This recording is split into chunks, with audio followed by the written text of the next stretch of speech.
Yeah. Kitty, get out of here. Okay.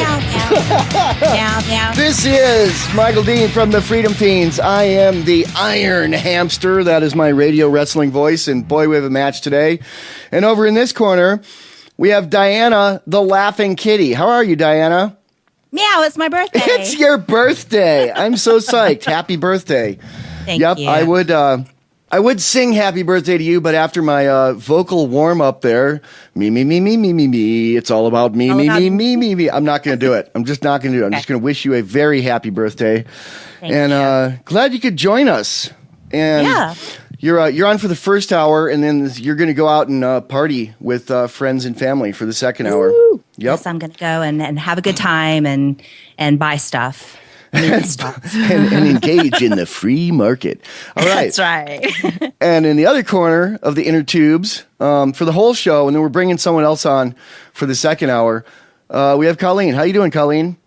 I'm great. I'm glad to be here. We're glad to have you here. And we are going hard in the paint on Stefan Molyneux, but it's the last time I'm going to say that. Not that I'm never going to mention the guy again, but here's the thing. There's this guy. We got to get the word out. We got to get the word out. Yeah. There's this guy named Stefan Molyneux. If you're listening on the home version on radio and not the interwebs, it's Stefan Molyneux, Molyneux. Stefan Molyneux. And he is probably the most famous ANCAP libertarian there is. And we're pretty much ANCAP libertarian. We're ANCAP libertarians here. And the reason we're going hard in the paint on this guy 5 days in a row, or I think it was 4 out of we skipped a day, but 4 out of 5 days in a row. Here's the thing.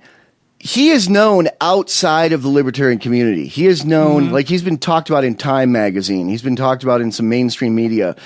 And he is doing some crazy stuff that just really, really offends me and a lot of other people to the point where, you know, I don't think I can convince anybody in Liberty if they're into following someone literally in a cult-like manner to where they defend him like they're defending their parents, and he's asked them to leave their parents even if their parents were not abusive, that being the key word. You know, I can't convince someone like that, someone who's buying a cult-like ideology and making it their whole life. I'll never convince that person that you should leave. You can't tell someone who feels that way religiously about some new idea that's really some old ideas kind of messed around and thrown into a gumbo. Recycled. Yeah, you can't. And then delivered with like stunning salesman-like ability, with no uhs and no ums and ahs. You know, like a guy who basically, you know, what did he major? What's Diana? What is his major in? Is it like botany with a minor in theater tech? What's his master's in?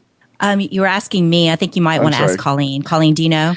It was history, actually. Was his degree. History Yeah, with theater, right? But he did study theater for a while. Yeah. Oh, yeah. Okay, that makes sense. So basically, this guy Stefan Molyneux has been censoring critics, using intellectual property laws to do it when he says he's against intellectual property laws. But moreover than that, to me, censoring critics, like not allowing free speech about him. And he may come after us, you know, but if he doesn't come after us, he doesn't come after any of my friends, I'm not going to have reasons to do 2-hour-long shows on him anymore. I've said what I'm going to say. Things will come up here and there, you know.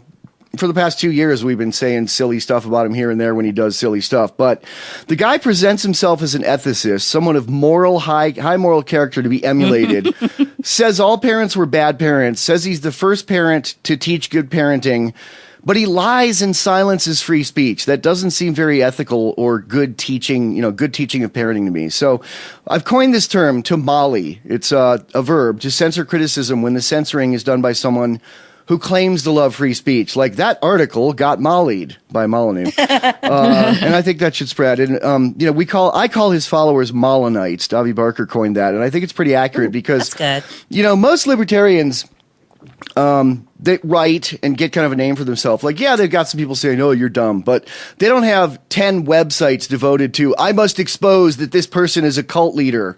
And they don't have, major libertarian scholars saying, "Yeah, I read his grand unified theory of liberty, the universal preferable behavior, the UPB, and if it delivered on what it wants to deliver on, it would be as important as anything from since Plato or Socrates or John Locke, but it doesn't deliver and it fails miserably." That's a critique I've seen over and over and over by people who want to see the new grand unified theory.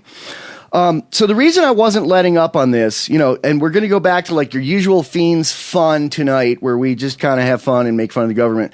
We're going to go back to that tonight, but I really wish that hardcore Fiend fans would forget about their, free media that comes from me on their pod feed for a week and just let me address the bigger audience here, because what I want is when, this 74-year-old grandpa, who I like that guy, the 74-year-old grandpa who's listening to us on one of our 26 radio affiliates, is driving his grandkids from, church to the VFW picnic, and he hears us. I want him to remember Stefan Molyneux and a guy said, me, Michael Dean, a libertarian, an ANCAP, a no government guy, a total liberty guy, voluntarist, said, "I don't like this guy." So when it comes up, when he's in Time magazine again and they say, "Oh, this libertarian is horrible. That's what libertarians are like," which kind of is how the mainstream media paints him.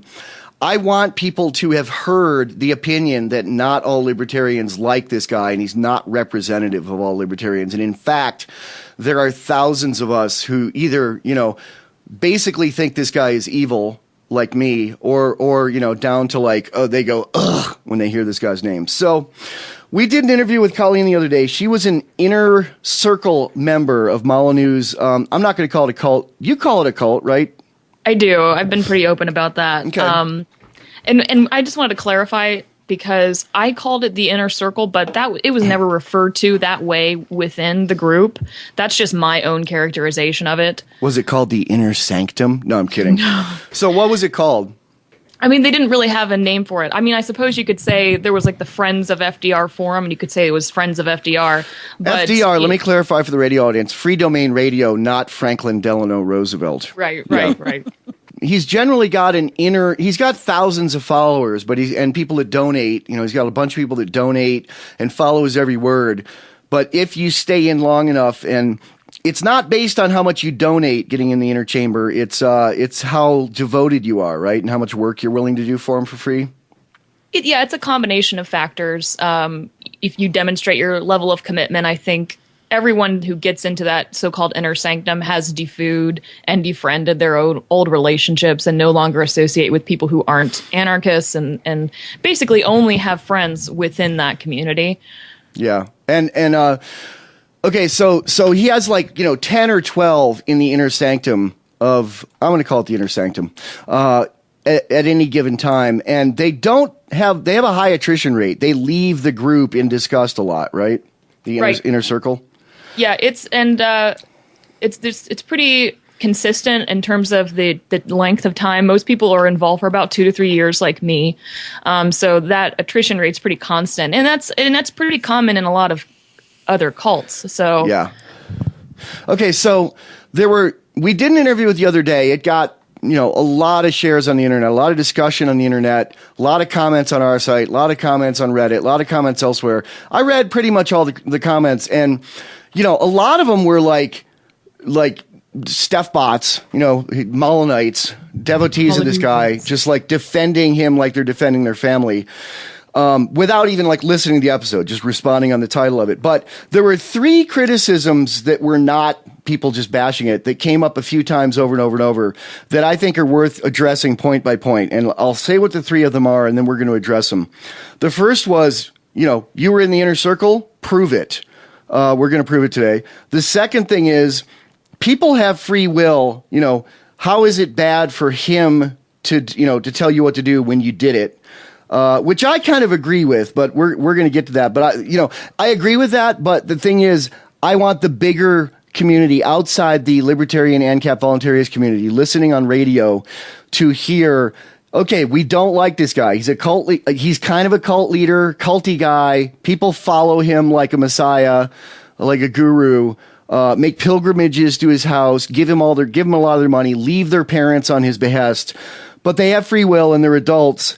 But I just want the bigger community outside the libertarian world to know I don't like the guy and we're not all down with this. The third thing is, tell us what was in the inner circle. Bring us back the secrets. And I don't want to show documents on that. There may be documents from the other guy, but you're going to talk about it. But here's the proof. Let me go back to number 1 now. The proof that you were in the inner circle. Today's episode, we're going to be posting pictures of you and Stefan Molyneux standing next to each other on team corporate retreats or, pilgrimages with him. The other guy who's coming on later today, we're going to post pictures of him, like in the back of a taxi, just him and Stefan in the back of a taxi, things like that. Him and Stefan like on a swing set in a playground by themselves, It is absolute proof these people, well, maybe you could say it's not proof there's an inner circle, but it's proof that they've been very physically close to the person doing something with him at the time, with Stefan Molyneux. The second thing is, Colleen was asked by Stefan to lead podcasts, which I've never heard of anyone else doing except maybe Molyneux's wife before she got censored by the Psychiatric Board of Canada, whatever it's called.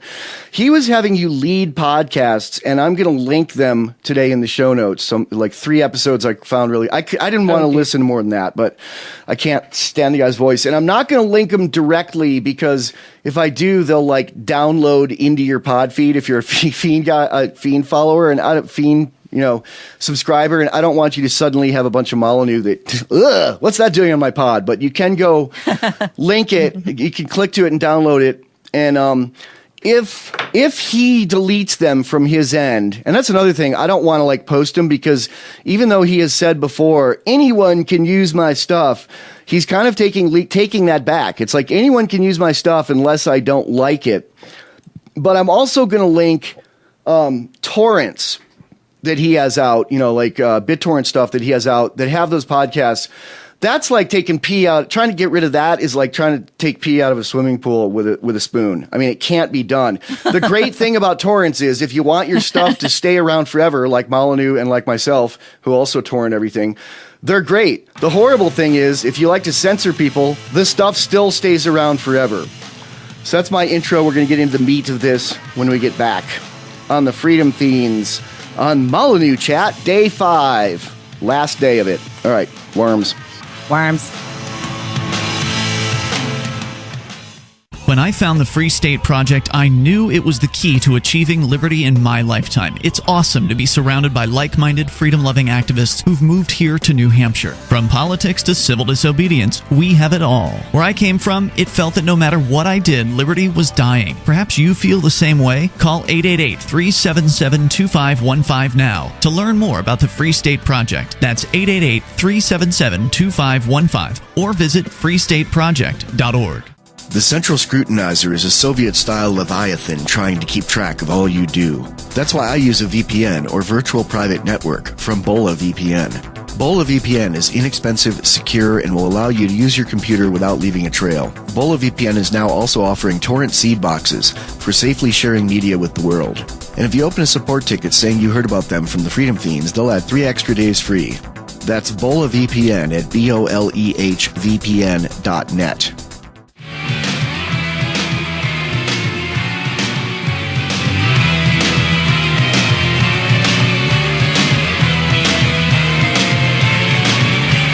This is the Freedom Fiends live radio musical worldwide extravaganza with day 5 of 5, the last day, unless he does something crazy, really, but crazier, again, nuttier, more unethical. We're doing day 5 of Stefan Molyneux Exposed. This episode is going to be called The Truth About Stefan Molyneux, from 2 people who were in his inner circle. And Diana's not one of the 2 people. Colleen is one of the 2 people. The other 2 people is coming on. The other person is coming on in the second hour. So, Colleen, I'm looking at the titles of a couple of these podcasts that you led. Stefan had you lead them. And as far as I know, I haven't listened to his 40 billion episodes. Now, I think it's like 4,000, something like that now. I haven't listened to anywhere near all his episodes. I used to be a fan. I was never a donator. I was never on the forum. I used to be a fan because years ago, he used to do compelling videos that made sense about liberty, and then they started getting crazier, and he started hating women in them, and he started just, siding with the government and things, and then using government guns of copyright against people. So the titles of this one is a kind of creepy title on his part, from 2009. It's called Colleen Leads a Discussion on Body Issues. Colleen leads a discussion on body issues while Steph does push-ups. That's somewhere between sexist and just really being a Richard, just being snitty, man. Okay, there's a second one here called Colleen's Soul Opens Up to the World. He's basically, psychoanalyze. He's not a shrink, but he's psychoanalyzing you in public and doing dream analysis, which we're going to talk about, like whether there's a basis for that or not. And then there's a third one called, Colleen Leads a Discussion about women in philosophy. Now, why was he grooming you to lead podcasts? What was the point of that? I believe the point of it, and we did have conversations about it, was he recognized that this show really was only attracting a predominantly male, listenership. So he wanted me to sort of be front and center to attract, I think, more women into the movement. Okay. So he was doing dream and he recorded everything, right? You said all the time. Yes. Like, talking to his barber, things like that. Yes. And he did he say to you or to someone else, wouldn't it have been great if we could have heard conversations of Plato with his barber while he was getting his haircut?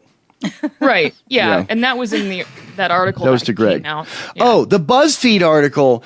People are saying, well, Colleen's just reiterating stuff everyone knows because if anyone read that BuzzFeed article, but the person called Alex in there is you. You weren't out fully. Me. Yeah. You weren't out fully. The article that got taken down, you are Alex in that article. So tell me about his dream analysis. Stefan Molyneux and his dream analysis sessions. Okay. That is interesting. He has a sort of Jungian approach to dream analysis, that there is vital information that's held in our unconscious minds that is only revealed to us through these complex allegories and metaphors in dreams.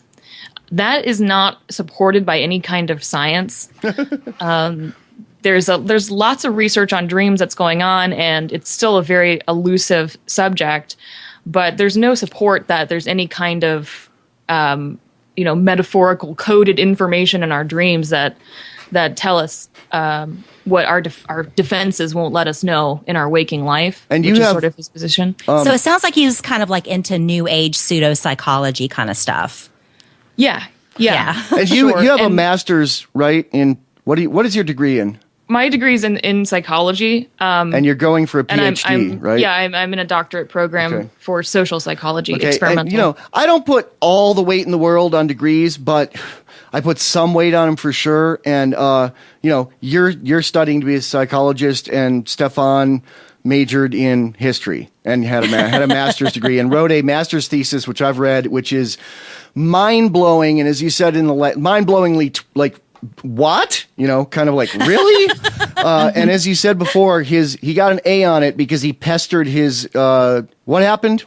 His advisor or something? He basically just pestered his advisor, and his advisor gave him an A on it without even reading it. Okay. And this is something that he has said himself. There's like screenshots of this.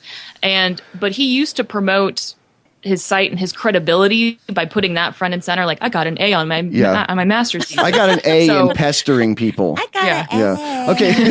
So tell me about his recordings of you, because he may release them or someone may release them someday, and you wanted to say something about them.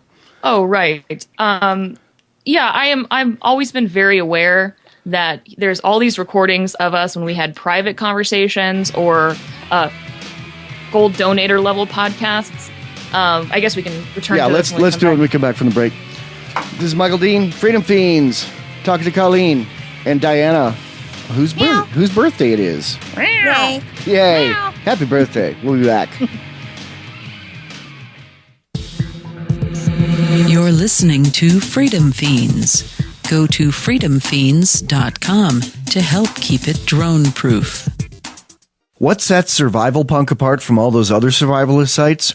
A rational, creative approach to self-reliance, applying a punk DIY ethic to survivalism without any of the fear-mongering or tinfoil hattery that pervades the survivalist movement. Survival Punk covers a huge range of topics, along with a healthy bit of myth-busting. Survival Punk provides a ton of dirt-cheap creative solutions to common prepping problems, with an accent on the paleo lifestyle. Check out survivalpunk.com. That's survivalpunk.com.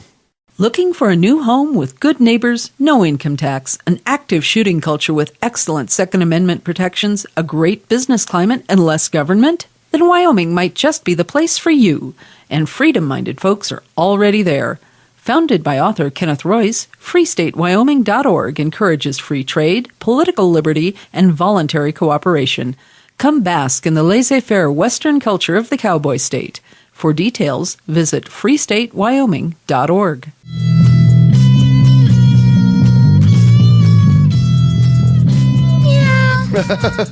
Freedom Fiends. This is Michael Dean. It's Diana's birthday. And we're talking to Colleen about Stefan Molyneux. Boy, that's a lot of characters to follow in this plot. Stefan Molyneux is the so-called libertarian who I feel is giving libertarians a bad name by censoring critics, Stalinistically having things taken down that are critical of him.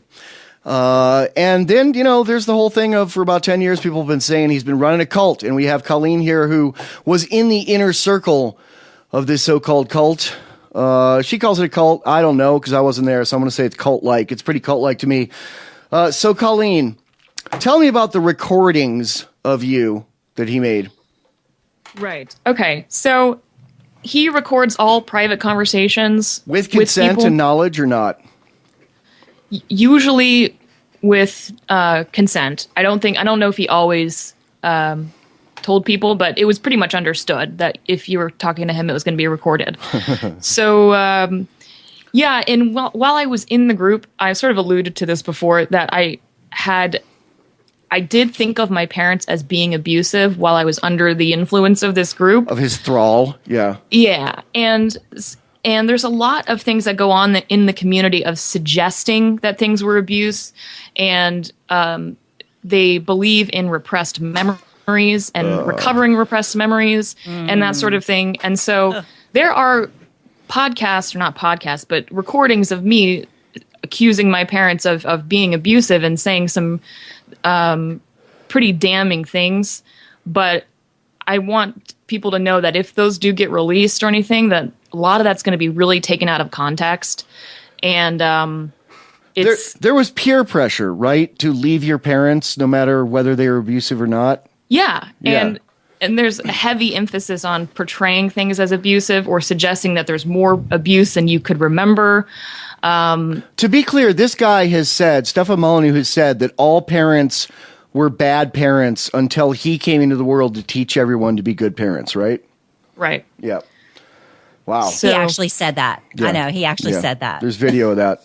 On a channel called True Shives, which mirrored his nuttier sayings, clipped out, not out of context, but just so you could find them. And that's one of the channels he had taken down, and then lied about it and said it was because they were giving personal information on people, which they weren't. His guy, Mike DeMarco, his right-hand man who sits by his throne, lied about it on his behalf. Yeah, there's a whole bunch of and he really hasn't addressed any of this stuff. And he went on the Joe Rogan show and lied about it and basically told the same thing. And, so he's recording all these people in this inner circle. And, so what about the free will thing? You wanted to address he's kind of a jerk, but people have free will. You're all adults. Why is he dangerous?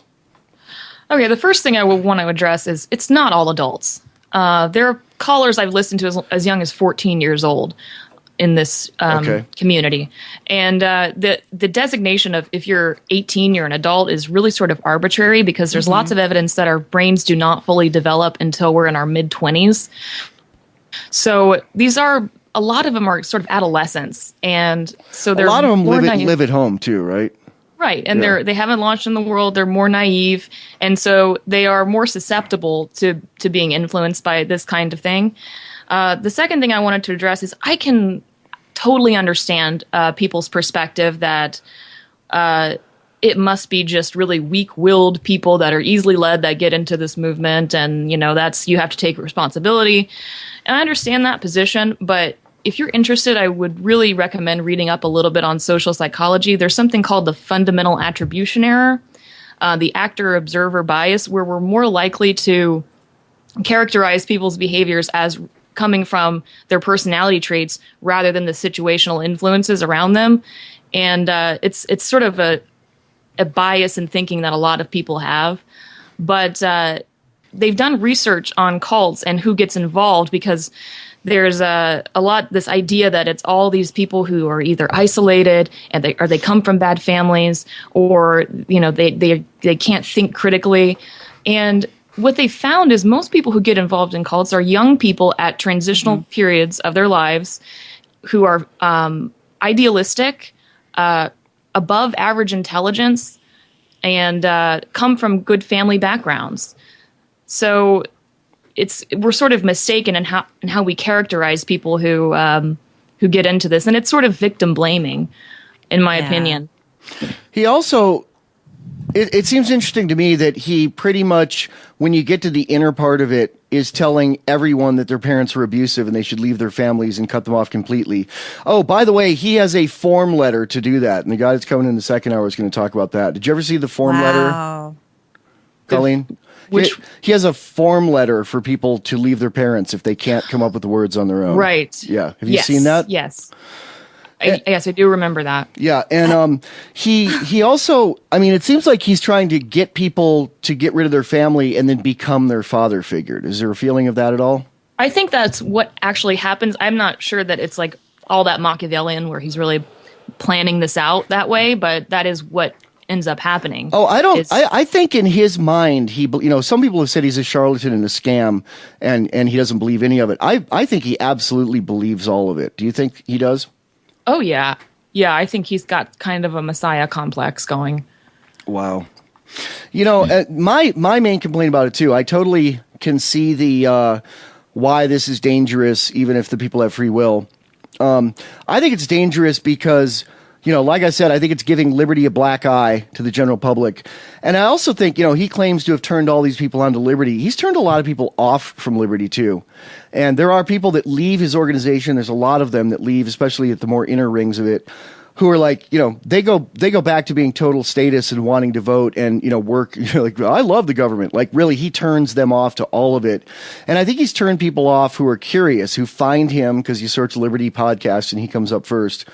I think it's possible he's turned more people off to liberty than he has turned on, but that's just my opinion. And, I can't prove it, but people always say, prove it, and we've definitely going to prove when this comes out today that you and the guy that's coming on the second part were in the inner chamber, because we have pictures of you like hanging out on swing sets and in cars with Molyneux.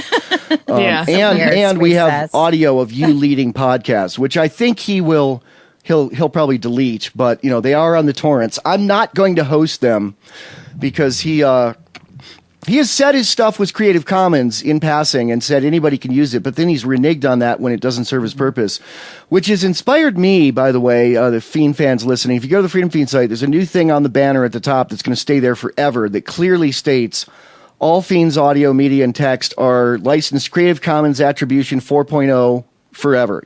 Basically do what you want with it, and it's in writing now. It was buried on the site somewhere before, and now it's the first thing you see when you come up.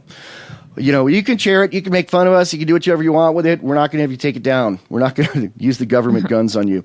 So tell us, Colleen, a little bit more about anything you want to tell us about the Stefan Molyneux re-indoctrination experience. I'm not going to call it a cult, but his life-changing, your life should revolve around me instead of your parents and the rest of the world stuff, or especially anything that was like inner chamber specific that wasn't open to the general public.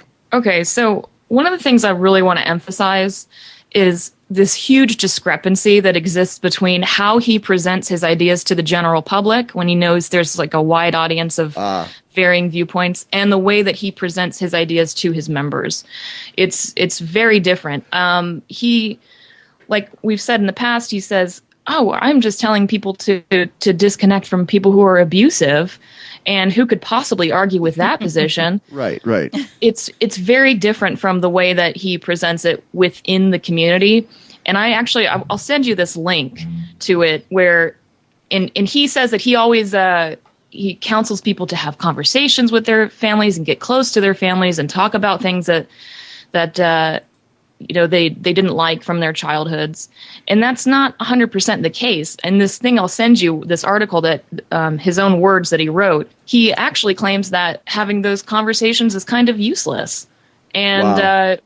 and it's like, this is how your parents are going to react when you bring this up, and this conversation is futile, and you really need to turf all your unsatisfying relationships. Yeah. And that's really loosely defined. He also, by omission, takes credit for things he didn't write. Like, if pressed on it, he'd say, yeah, David Freeman came up with that or whatever. But I've heard people think he invented DROs, which is a dispute resolution system. He didn't invent that, but he talks about it like, let me tell you about DROs, in the inner circle, and doesn't say that was invented by David Friedman and Murray Rothbard, but a lot of people in his organization think he invented that. I've heard people think he invented the non-aggression principle, literally. And, my gosh. And he does not encourage people to go outside and look at other libertarians. Would you say that's true?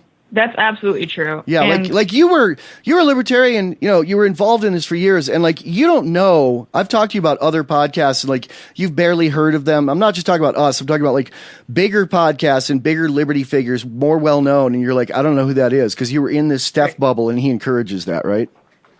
yeah, when I was involved, it was all Molyneux all the time for me. I mean, I didn't really read too much outside of the group. I mean, I read other things, but in terms of other people in the liberty movement, I didn't pay too much attention to any of that. Yeah. So, and actually there's a podcast recently, and I think Philosophy Lines, who I've mentioned before, has put this up, where he actually says that researching criticisms of his moral arguments is lazy. Oh, wow. Research and criticisms of his moral arguments, he says, is lazy. That's mind-blowing. Yeah. He laughs at it. He scoffs at the idea. It is mind-blowing because, that's the intellectually rigorous thing to do, is you research what people say, and you research criticisms of that, and you get a full picture. But he discourages people from reading criticisms of his ethical arguments. Wow. What's the retention rate? That is really scary. This is just surreal to me. It is. What's the retention rate on the inner circle? Like how much attrition is there? I mean, maybe not hard percentages because you wouldn't know that, but you said people tend to leave the inner circle. Tell me about that. Well, when I was speaking to Greg earlier, he's caught me up on all this, but everyone that I knew from the inner circle back then is pretty much gone. 2009, right? Back then? Yeah, 2009. There's one person that remains, two people, which DeMarco is one of them.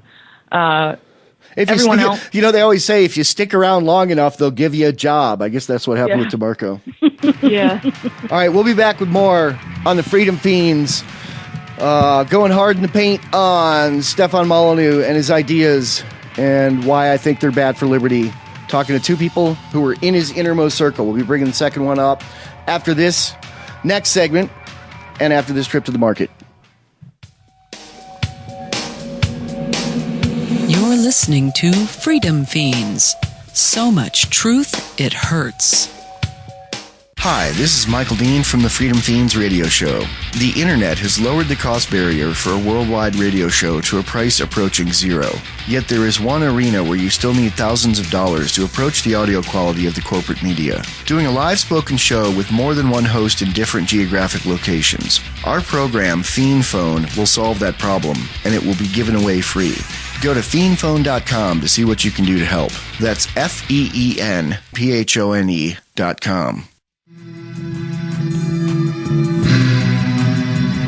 Freedom Fiends. This is Michael Dean. Diana got a drone for her birthday. She got a drone strike. No, she's safe and well, and she ran off to go have fun with her family. That's good. On her. And I'm all for leaving bad people. I actually have a chapter called No Contact in my book, A User's Manual for the Human Experience, and it's about temporarily, with restrictions for a year or more, cutting someone totally abusive out of your life, or like emotionally abusive out of your life. But I don't think everyone's abusive and should be shut out of your life at all. And apparently Stefan Molyneux from Free Domain Radio does when you get to the inner circle and you're in the in crowd. So we're talking to Colleen, who was in the inner circle, the 10 or 12 person inner circle of this thousands of people organization. We have pictures to prove it. They're going to go up today. And she's sounding a little better, if you're noticing, than the previous episode. She's part of a recipient of the Freedom Fiends Lend, Lease, Give microphone program. And she has a good mic now, and we're inviting her to come on in the future for non-Molyneux topics, just to talk about stuff as a guest. That'll happen later at some point, maybe. You cool with that? Yeah, Excellent. I'm great with that. All right, so what do you want to say about the censorship that Stefan Molyneux's up to?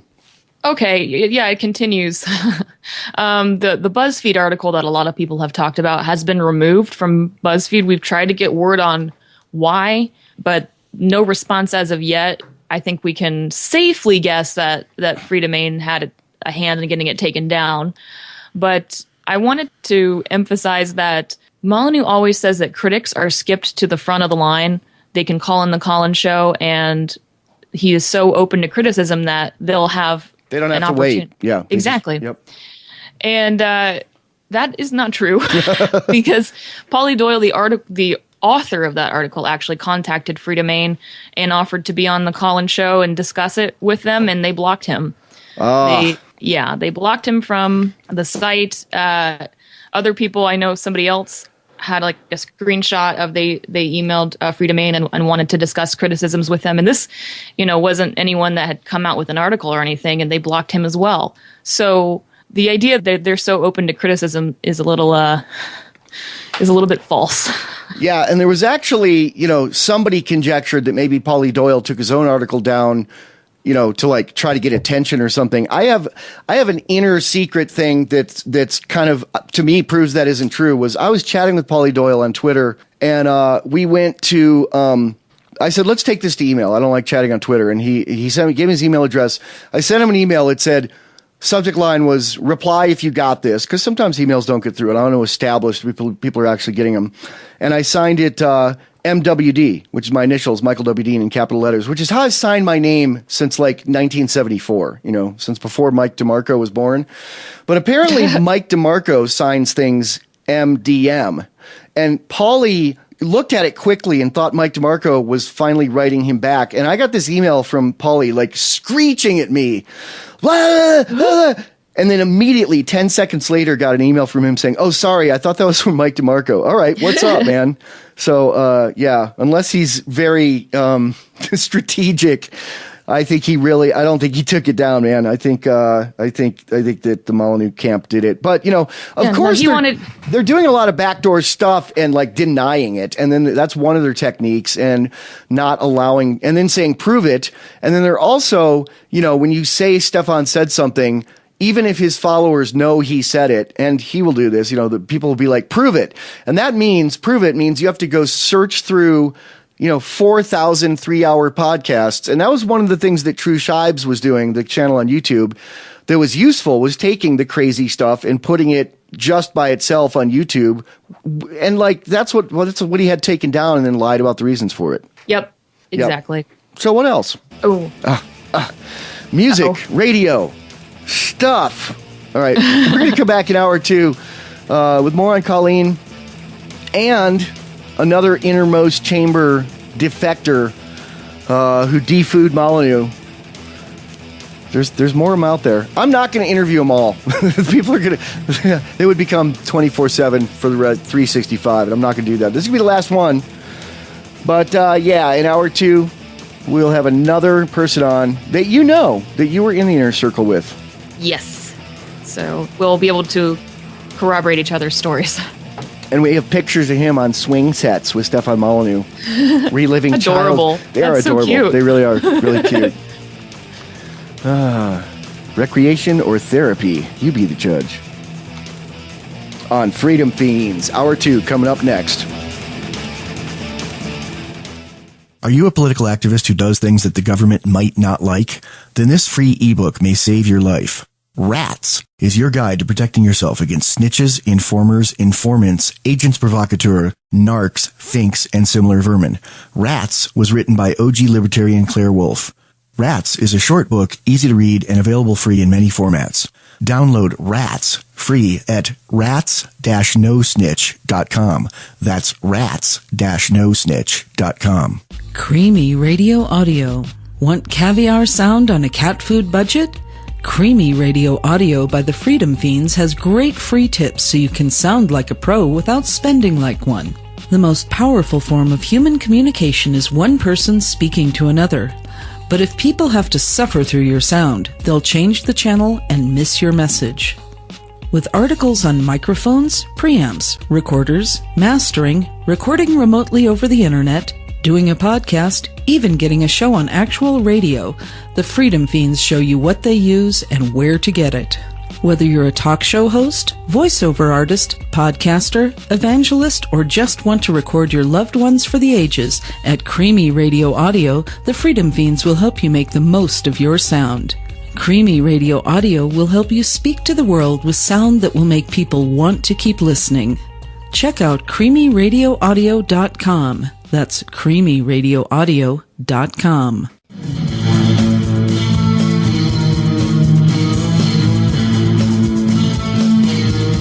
Freedom Fiends going hard in the paint on Stefan Molyneux. If you don't know, if you're just tuning in, and this is the last hour of the last show, I'm going to go all Molyneux all the time. We're going to go back to our usual zany stuff of talking about how Obama's a communist and his feet stink. Starting tonight, my wife and I are going to be taking over for Derek J., who's off celebrating something in the city of brotherly love. And so we got something special here. We're talking about Stefan Molyneux, internet philosopher who has an empire that he's built that seems to have a lot of weirdness going on. Like, he's saying some kind of misogynistic things, and he's saying some kind of statist things, and he's doing some kind of statist things, like using government guns, copyright laws to silence critics. I feel like if your philosophy's as strong as he says it is, it should be able to weather criticism. The free market should decide. And a lot of libertarians don't want to talk about this. They're like, yeah, he's a bad guy, but, there's better things to do. We need to complain about the government. No, we complain about the government all the time. I want to take a week, and this is the last hour of it, to complain about Stefan Molyneux. So we have a special treat here. We have Colleen, still from the first hour. How you doing, Colleen? I'm doing good. Good. She is she was in the inner chamber, the 10 or 12 person inner sanctum of this many thousand people community. And this isn't just an internet thing. Like, she traveled and met with him, and people did pilgrimages. And we have another one of those people here, Greg. Are you here, Greg? I'm here. Excellent. You can speak up a little closer, please. Right. And Greg was also an innermost chamber member. So when was this, and when did you leave? I started listening to the show in 2007. My first time meeting Steph was in 2008, and I met him a handful of times, maybe 5-6 times in person, and then I left around, I'd say, 2012. Okay, so the first question that we didn't really address in the first time with Colleen on the first show last week, people said, prove you're in innermost chamber. First of all, we've kind of established that Colleen definitely was. And we have pictures. She's led podcasts. They're on the internet. They can't be taken down because they're on torrents. Colleen, was Greg in the innermost chamber? Yes, he was. All right. And we also have pictures of Greg on a swing set. And have you seen the pictures, Colleen? Did I send them to you? No, I have okay. not. I'm going to send them to you right now while he's talking, and I want you to confirm, yes, this is Greg on a swing set with Stefan Molyneux. So, Greg, tell me about the video you're in that's on the True Shives channel if people want to find it, about the economics of defooing. Defooing being Stefan's term for leaving your family of origin, which he encourages everybody to do, whether their family was abusive or not. So go ahead. Sure. Well, that was actually my first time ever talking to Steph on voice. It was my first podcast I was ever in, and my first time chatting with him. Were you nervous? I was. Yeah. I mean, I was. It was because I'd been listening to hours of this guy's podcasts, and I finally got to talk to the guy. Ooh. And the call was it was me. I was quite stressed about defooing because I was about to go into college. College was very expensive, and I was trying to figure out what to do about that. And he goes through the math, and I'll just run through some of the points of his math onto why defooing would actually be an economically good decision for me to make. He said that, just assume $500 a year on presents to them over, let's just say they live another 25 years. That's $12,500. He said if you invest that with 8 to 10% compounding interest, you could triple or quadruple that over a year. So that's $25,000 to $35,000 saved on birthday presents.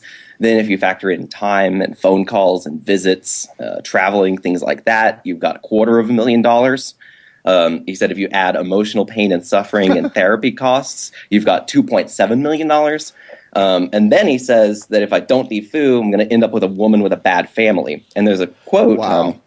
There's a quote that says, if you have not defooed, no good person will want to marry you. So you double that, he says, because you have to count for 2 bad families that you're saving. So that ends up with $5 million, which I was in a pretty rough economic time after I had defooed. And I kept thinking back on that, like, when's this going to roll in? When am I going to start seeing the benefits of this defood that I had been promised, right? Wow.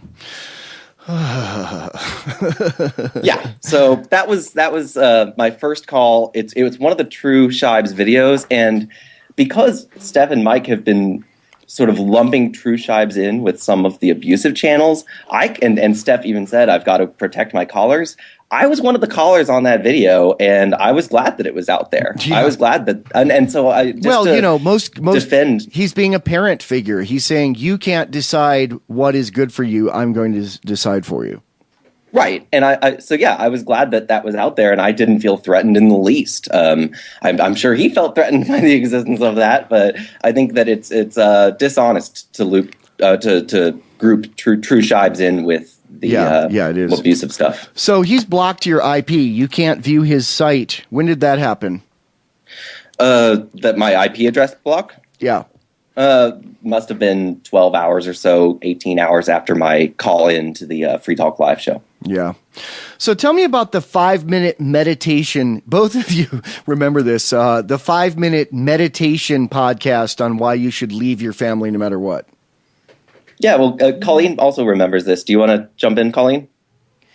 Sure. Yeah, it was, and they got a lot of heat for this. I'm not sure if it's still out publicly, but it was basically a meditation that he adapted, I think, from the Bradshaw book. Was that it? I think it was from one of the Inner Child John Bradshaw things, like Healing the Shame That Binds You or something. Yeah, and you were supposed to imagine yourself leaving your family behind and approaching like this beautiful area where philosophy is, with great relationships. I mean, you probably remember a little bit more in detail than I do. I remember a specific part that was like, imagine the house where you grew up. Now imagine you see your parents and you wave goodbye to them, or something like that. Am I totally off base on that, Colleen? Oh yeah, I remember that. Mm-hmm. And it was in a soothing voice, like to be used as a meditation to listen to.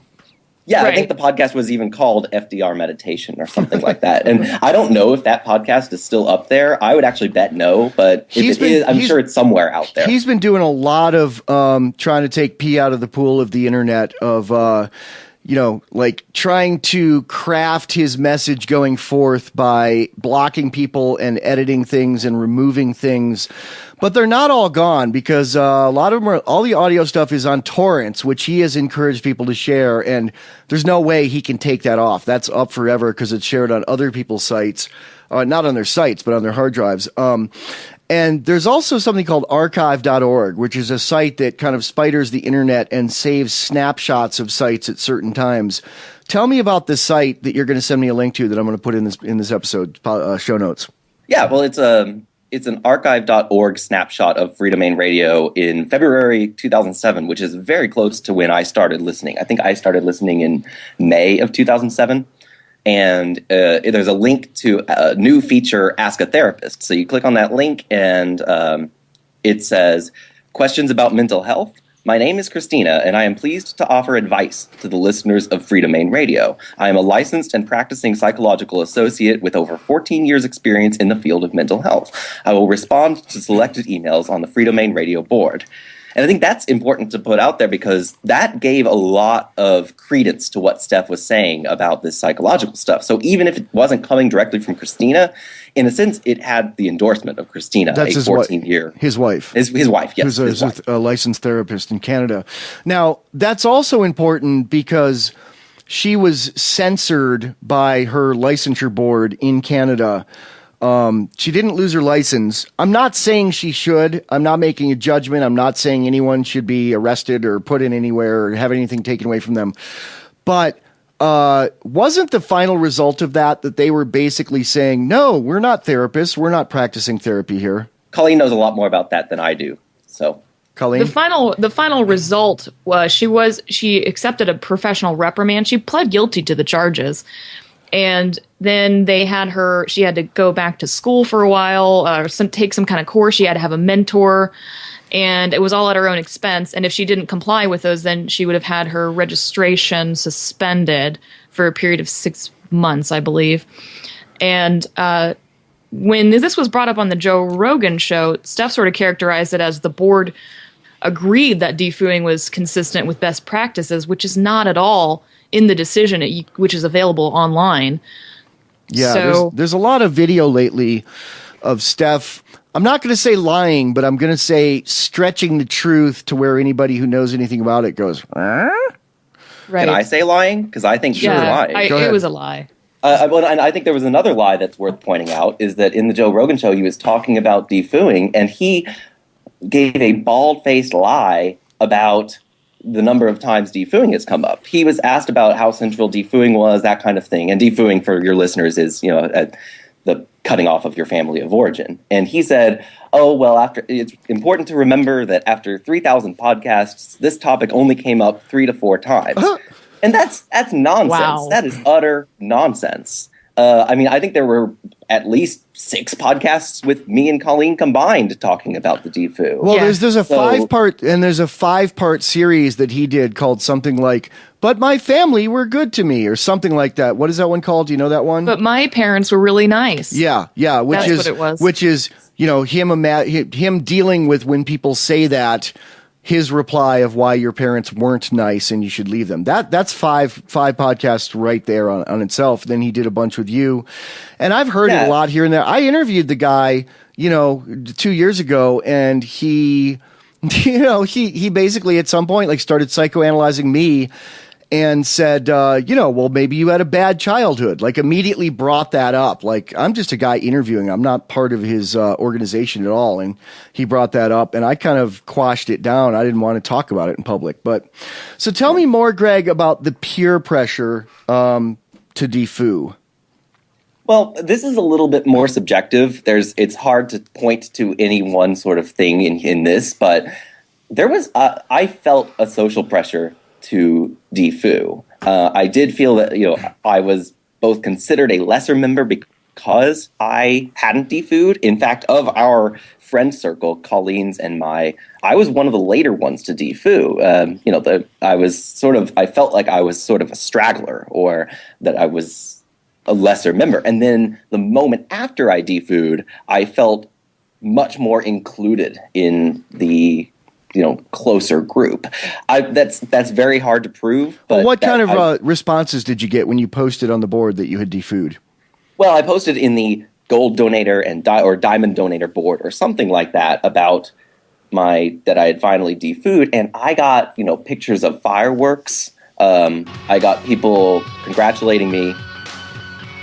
Yeah. Anyway, I hear the music. There it is. We'll be back with more on the Freedom Fiends after this trip to the free market on Freedom Fiends Radio. Worms.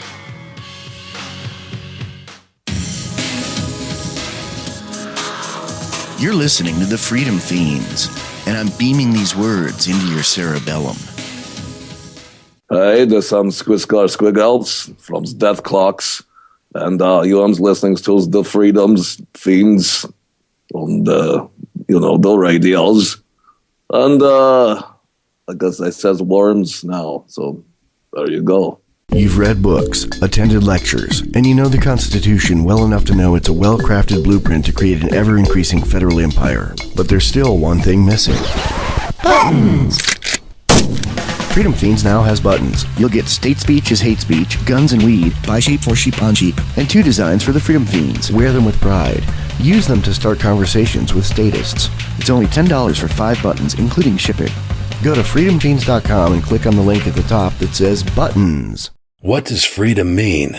Tune in to LRN.FM to find out. LRN.FM is the Liberty Radio Network, a collection of live talk radio and podcasts, all coming from a principled pro-liberty perspective. LRN.FM show hosts aren't left, right, or conspiracy kooks. You can tune in 24/7 to LRN.FM via your phone, computer, satellite, and more. Listen free anytime at LRN.FM. That's LRN.FM.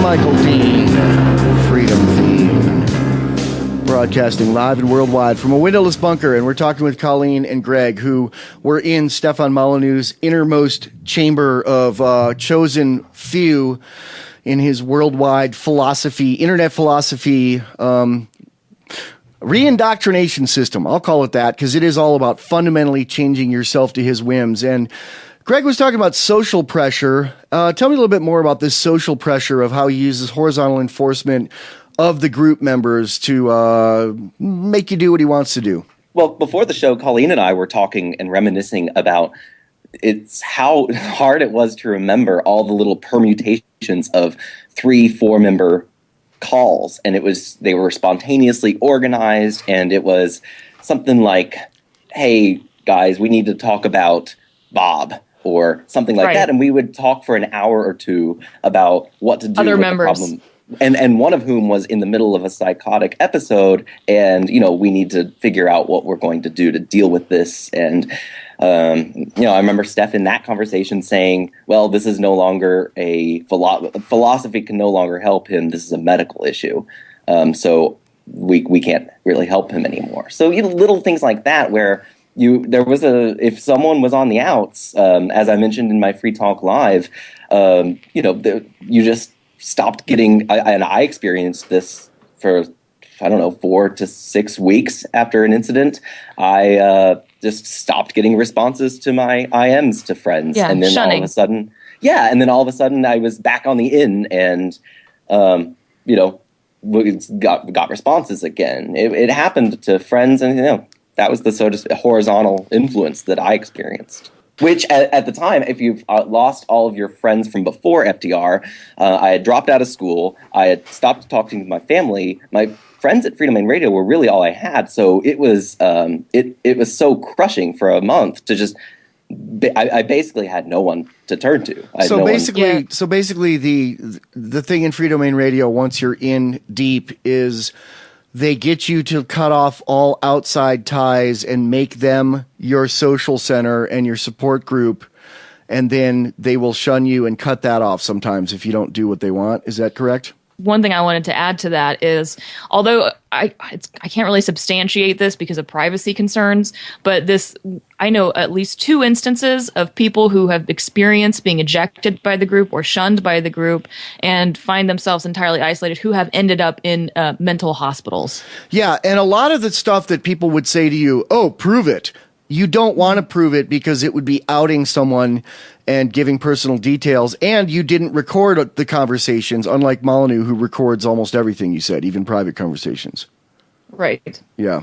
So what did this disapproval extend into? Like, you said something about makeup and what movies you watched. Oh, yeah. It's just every little choice that you made in the group, whether it would be your interests or how you presented yourself, was intensely psychologized. So there was a lot of discouragement of me. I was discouraged from wearing makeup, or I know I was questioned a lot about one time I wore high heels. He looks at tattoos as indicators of child abuse. There was he also looks at if you're into martial arts as you just like hitting people. He said that. I've heard that. Right. And there was also a huge controversy on the board. Somebody posted a Family Guy clip, and he was basically leveling the accusation that anyone who found this funny was a sadist. I love Family Guy. Yeah. Wow. So it sounds like he's telling you to get rid of your parents, and then he's making decisions that a father would make for a young child or a teenager when you're an adult. Well, I mean, I suppose like a really mentally abusive father. Yeah, because, you know, accusing somebody of being a sadist is pretty serious. Yeah. So, well, there was a podcast about that Family Guy clip where actually I think it was another Inner Circle member was taking quite the issue of being called a sadist. And I think that podcast is still up. And this listener brought up I think an astute point in retrospect that Steph liked playing, some shooting video game, some first-person shooter. And it's like, wait a minute, if you like playing this first-person shooter, isn't that sort of a violent art form as well? In fact, you're looking at it from the point of view of a shooter. So anyway. But he's evolved enough to watch it without being corrupted by it. Yeah, he had some silly argument about why that was okay. Everything that he did was obviously okay, and he was... What's he think about gun owners, really quick? Has he ever said anything about that? I think he disapproves a lot of gun owners. That's not very libertarian. Yeah, I can't recall specifics, but... I do. We had some private conversations about that. He thinks it's... You're listening to The Freedom Fiends, an invigorating alternative to those other shows. When you shop online, please do it through the Freedom Fiends Amazon link over on the right side of freedomfiends.com. It won't cost you any extra, and the Fiends will get a little taste from Amazon, and Amazon will save you the danger of drive-by stabbings at your local mall. Amazon sells pretty much everything you can buy on this earth, except for guns and weed. But they do sell the DVD Guns and Weed: The Road to Freedom. So get that for your gun-hating stoner brother or neocon gun nut dad. They'll thank you for it.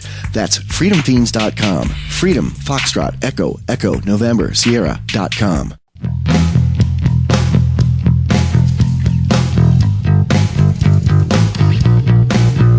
Freedom Fiends. Yeah.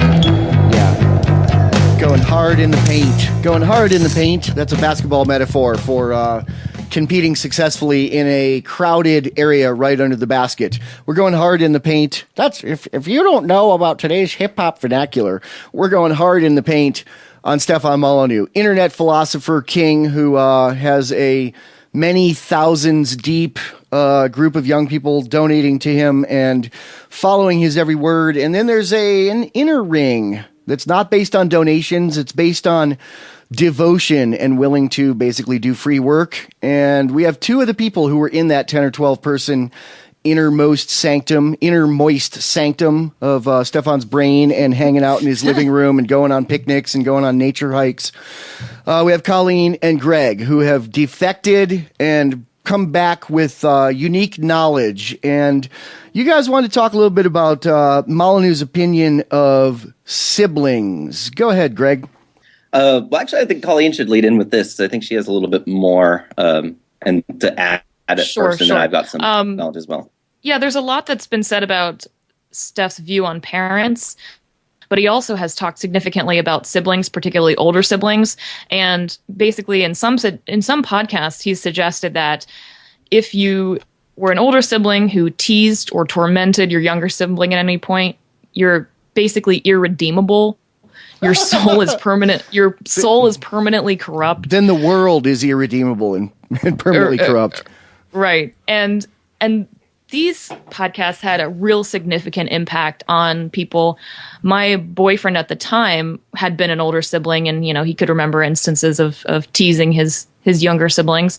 And he had a real crisis after this podcast came out because we regarded Steph as such this high authority on these moral issues and psychological issues that he started to question, whether he was, a corrupt person or an evil person or a sadist.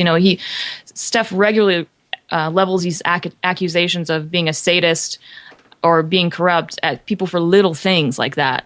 Yeah, I had the experience of being an older sibling, and I remember very, very vividly those sorts of podcasts where I don't know what the word was. Was it unredeemable? Was it permanently corrupt? Things like that. But the argument was that if you were 2, 3, 4 years older than your sibling and you teased them, bullied them, whatever, that you had a prolonged period of hurting someone who was more vulnerable than you were, so that that you can't come back from that was the argument. And I'm not arguing in favor of boys will be boys, kids will be kids.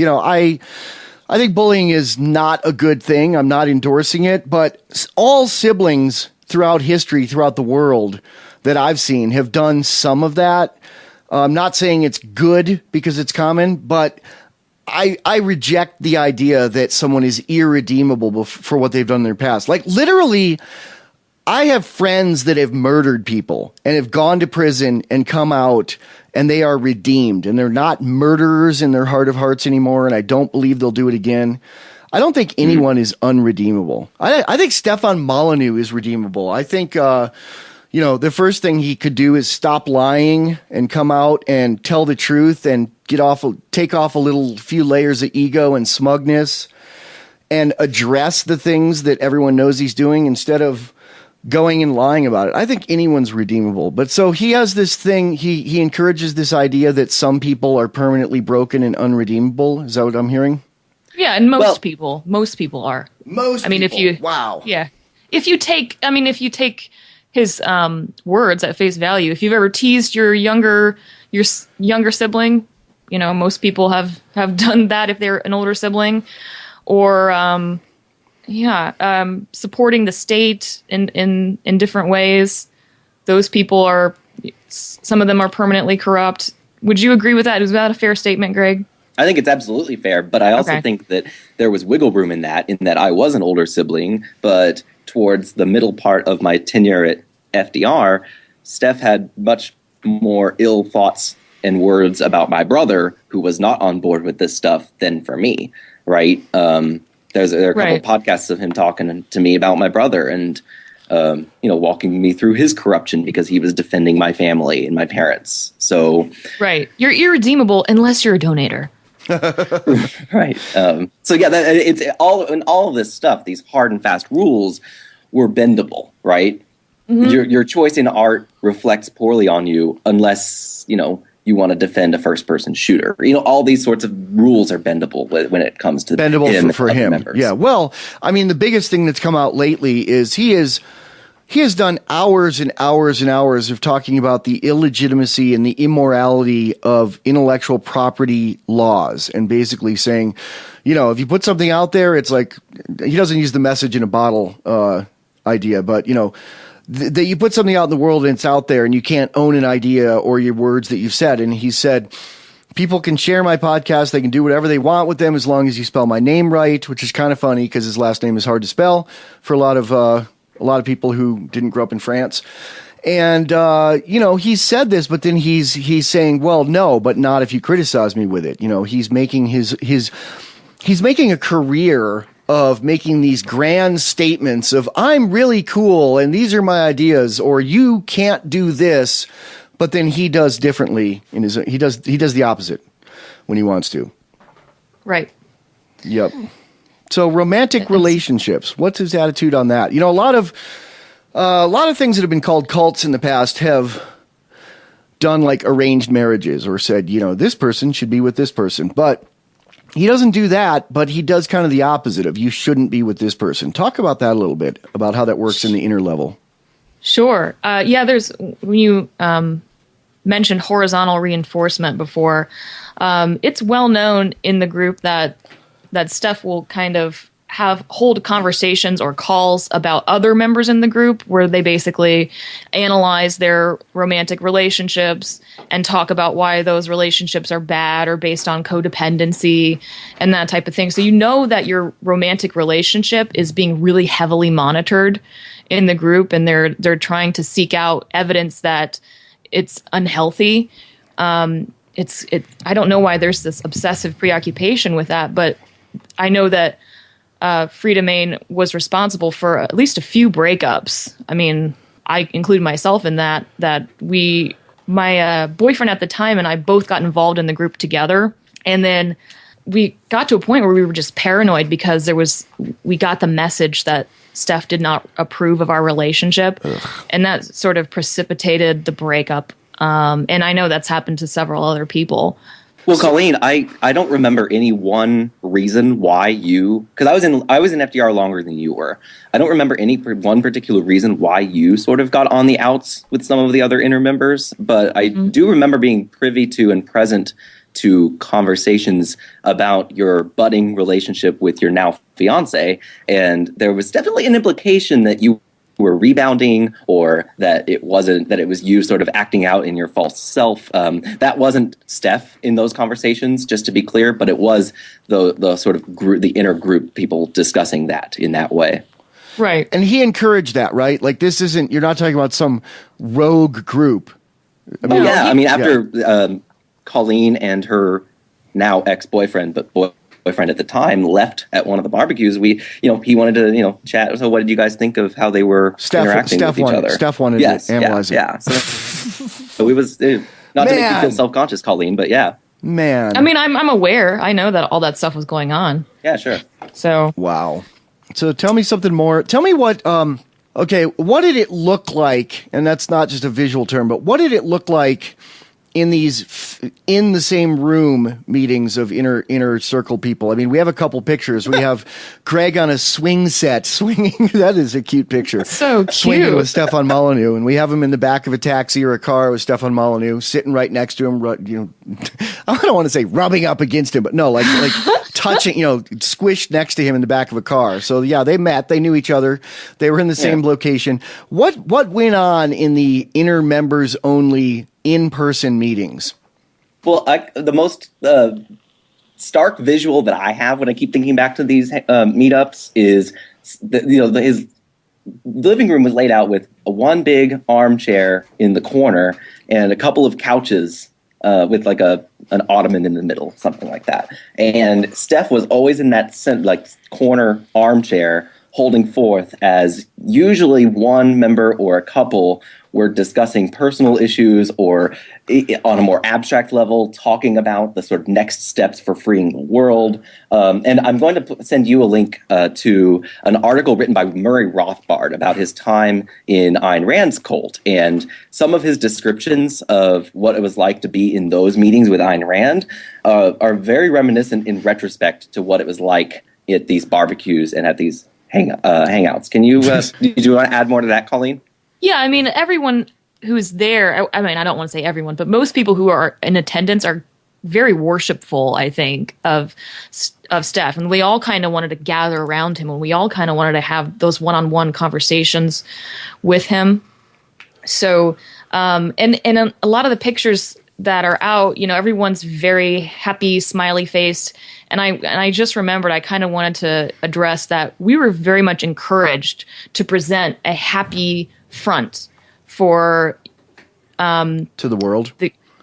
And we were encouraged to use our own profile pictures, not just like avatars that were cartoons, but of our own face and smiling in the pictures to show that we know how people look who have found happiness and freedom.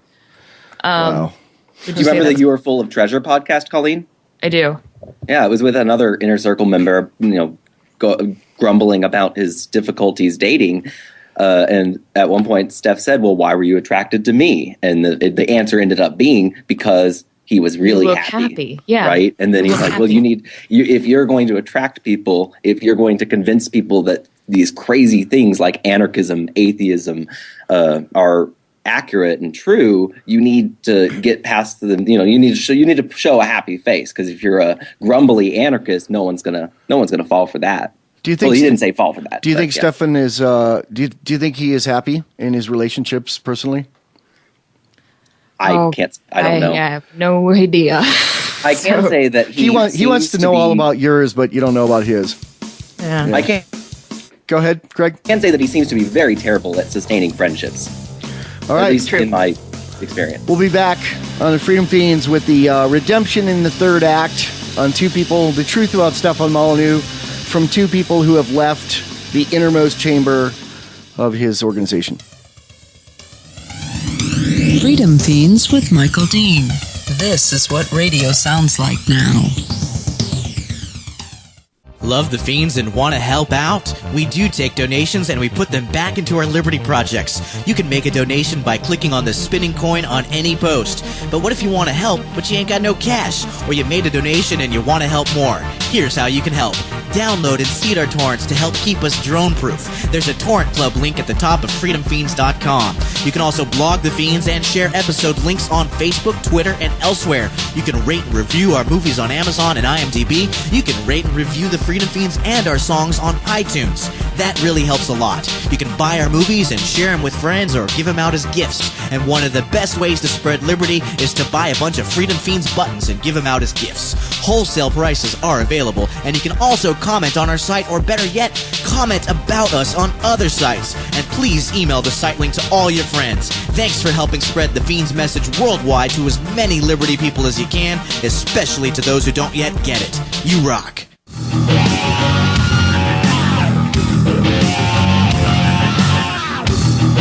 This is Michael Dean on the Freedom Fiends.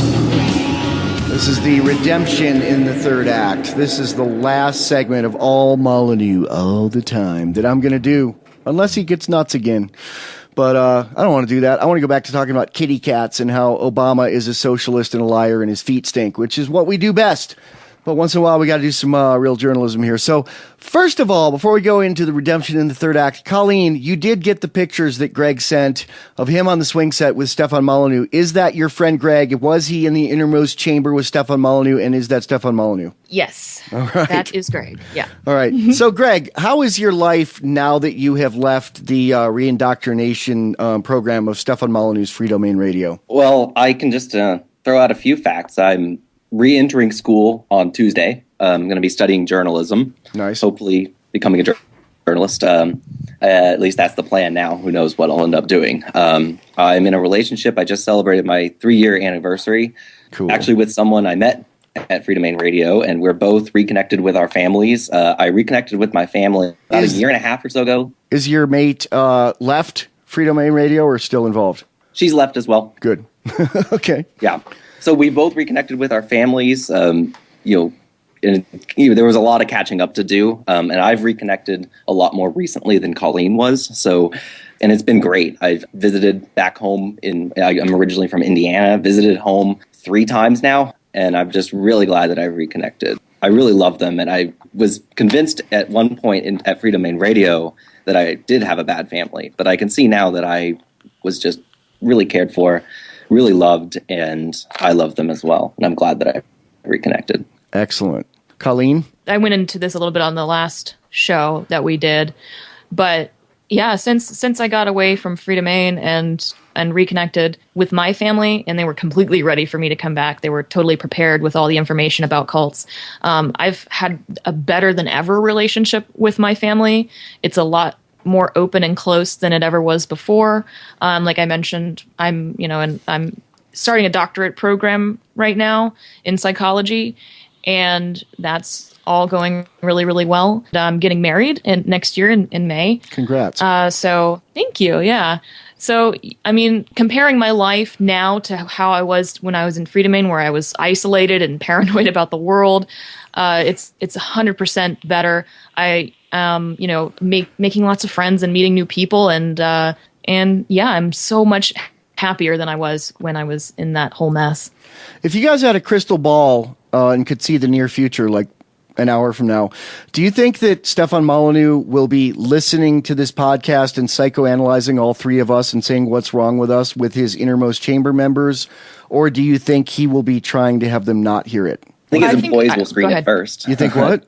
Oh, no. I was just saying I think his employees will probably screen it for him first and then give him the relevant parts. Yeah, go ahead, Colleen. What do you predict? Yeah, I mean, I sort of was thinking he probably already has psychoanalyzed me and possibly Greg with his inner circle members and why we're doing what we're doing and how we're so deeply angry and we hate the truth and all this. So, that's the kinds of things he would say about his critics before I know are being said about me now. So what did he say about his critics? There was a forum for a long time called Liberating Minds that he actually tried to have taken down.